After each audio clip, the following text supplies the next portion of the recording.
राधे राधे, जय श्री कृष्णा। कहानी संग्रह में हमारे सभी दर्शकों का हार्दिक स्वागत है। दर्शकों, आज की वीडियो में मैं आपके लिए कार्तिक महात्म्य के 16वें दिन की कथा लेकर आई हूँ। इससे पहले 15वें दिन की कथा की वीडियो मेरे चैनल पर देखकर संपूर्ण कार्तिक माह का पुण्य फल आप प्राप्त कर सकते हैं।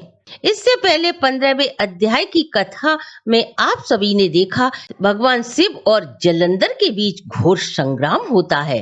भगवान शिव जलंधर पर प्रहार कर उसकी गदा के 2 टुकड़े कर देते हैं। वहीं जलंधर भगवान शिव पर प्रहार करता है। क्रोधित भगवान शिव उसे रणभूमि से 1 कोस दूर फेंक देते हैं। इसके बाद जलंधर ने गांडवी माया रचता है, जिससे उस रणभूमि में अनेकों प्रकार के संगीतों के साथ नाच गाना शुरू हो जाता है। यह देख भगवान शिव मोहित हो जाते हैं। तब जलंधर भगवान शिव का रूप धारण कर माता पार्वती के पास जाता है, लेकिन भगवती पार्वती उसे पहचान कर मान सरोवर की ओर चली जाती हैं। जलंधर भी वापस रणभूमि में लौट आता है और युद्ध करने लगता है। उधर माता पार्वती श्री हर विष्णु की स्तुति करती हैं। भगवान श्री हर तत्काल आ जाते हैं।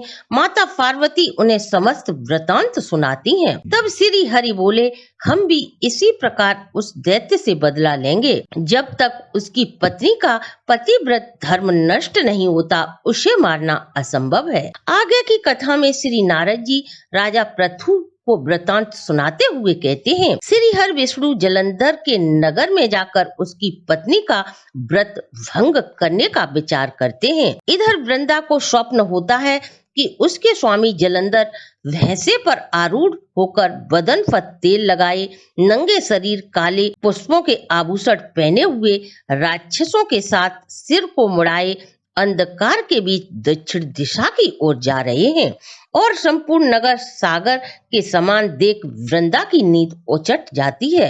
वह अत्यधिक चिंतित हो अपने स्वप्न पर विचार करने लगती है। सुबह का सूर्य उसे क्रांतिहीन दिखाई देता है और उस सूर्य में अनेकों छेद उसे दिखाई देती हैं। वह सहमी हुई एक वाग से दूसरे वाग में भ्रमण करने लगती है, मगर उसके चित्त को कहीं भी शांति नहीं मिलती। भ्रमण करती हुई वृंदा ने सिंह के समान मुख वाले 2 भयंकर राक्षसों को देखा। वह डर से भागने लगती है। तब मुनि ने राक्षस से व्याकुल हुई वृंदा को देखकर हुंकार भरते हुए राक्षस को वहां से भगा दिया। मात्र हुंकार से राक्षस को भगाने को देख वृंदा उन्हें श्रेष्ठ मुनि समझकर दंडवत प्रणाम करती है और कहती है, हे कृपा निधान, आपने घोर भय से मेरी रक्षा की है।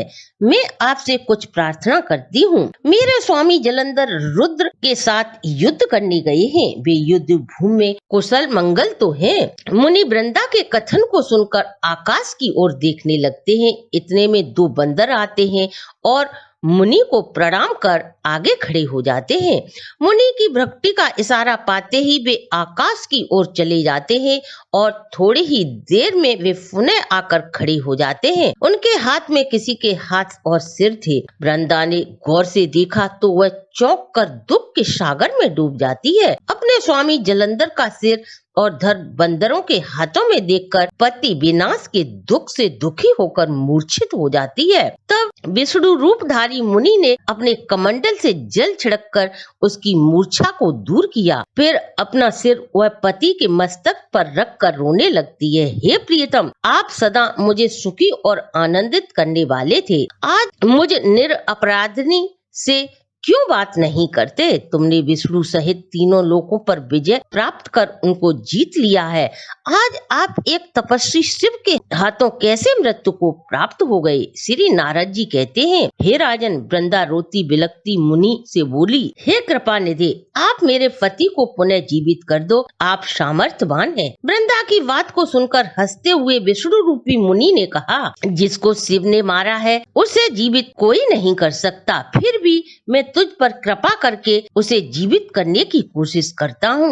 यह कहकर विष्णु रूपी मुनि ने अपने कमंडल से जलंधर के ऊपर जल छिड़का और वहां से अंतर ध्यान हो जाते हैं। जलंधर जीवित होकर प्रसन्न चित्त वृंदा का आलिंगन करता है और उसका मुख चूमता है। पति को जीवित देख वह अत्यधिक प्रसन्न हो जाती है और उसी वन में कई दिनों तक पति के साथ रमण विहार करती है। श्री नारद जी कहते हैं, हे राजन, एक दिन वृंदा ने रति के पश्चात पति रूप में विष्णु को देखा। वह विष्णु भगवान को पहचान कर बोली, हे दुष्ट विष्णु, पर स्त्री गमन करने वाले तुम्हें और तुम्हारे शील को धिक्कार है। मैंने तुम्हें अच्छी तरह जान लिया है। तुम ही तपस्वी वेशधारी मायावी मुनि थे। जो तुमने माया रची थी वे दोनों बानर तुम्हारे ही द्वारपाल जय और विजय थे। अतः वही बंदर द्वारपाल राक्षस होकर तुम्हारी स्त्री का हरण करेंगे और तुम स्त्री वियोग में वन वन भटकते फिरोगे। तब बंदरों द्वारा तुम्हें सहायता प्राप्त होगी। ईश्वर होते हुए भी तुम वन वन भटकोगे। यह कहकर वृंदा चिता में जलकर भस्म हो जाती है। भगवान श्री हरि वृंदा की चिता की रज में लोटपोट करते वहीं रहते हैं। ऋषियों सिद्धों मुनियों ने बहुत समझाया, परंतु उनका चित्त शांत नहीं हुआ। इससे आगे की कथा आप 17वें अध्याय में श्रवण करेंगे। इसके साथ ही आज की कथा को हम यहीं विश्राम देते हैं। आप आपके परिवार पर सदा श्री हर सहित भगवान शिव की कृपा दृष्टि यूं ही बनी रहे। अगर आपको हमारी प्रस्तुति अच्छी लगी हो तो आप हमारे चैनल को लाइक, सब्सक्राइब और शेयर करें।